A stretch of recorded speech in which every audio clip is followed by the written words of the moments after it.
kaibigan, baka bet nyo ito. Ito yung best seller na BGR. Alright? V889C. Ito yung presyo niya. Pero sa TikTok mga kaibigan, magkakaiba ang presyo dahil depende sa sales ng TikTok or promo, kaya hindi pareho.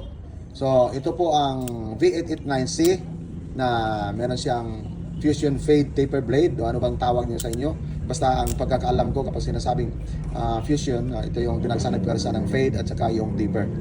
Alright, pwede rin sabihin Taper Blade or pwede rin Fade Blade. Alright, so meron siyang 1,000 RPM at 9,000 RPM max. Ano po, kung di ako nagkamali, ito yung, yun nga, 9,000 RPM. Ito, 8,000. Meron pala dito. Ito pala yung upgraded na merong digital. So, meron siyang running time na battery life indicator.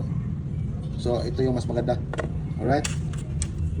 Once again mga kaibigan, meron siyang 5 nuts sa lever ha. Okay. Naka-DLC na po to. Naka-charging stand. So, ang trimmer naman po, yan. Ang max niya is 9,000 RPM. Ang minimum 8,000 RPM. Meron siyang battery life indicator. DLC ang blade.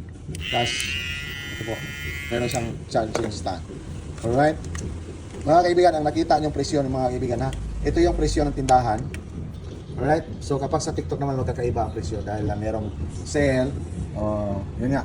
So, ang link nito mga kaibigan, dyan lang sa kaliwa kapag TikTok, sa baba. Tapos ang link nito sa Facebook, sa comment section lang. Alright? Beyond Essentials po. Legit. See you next time. So,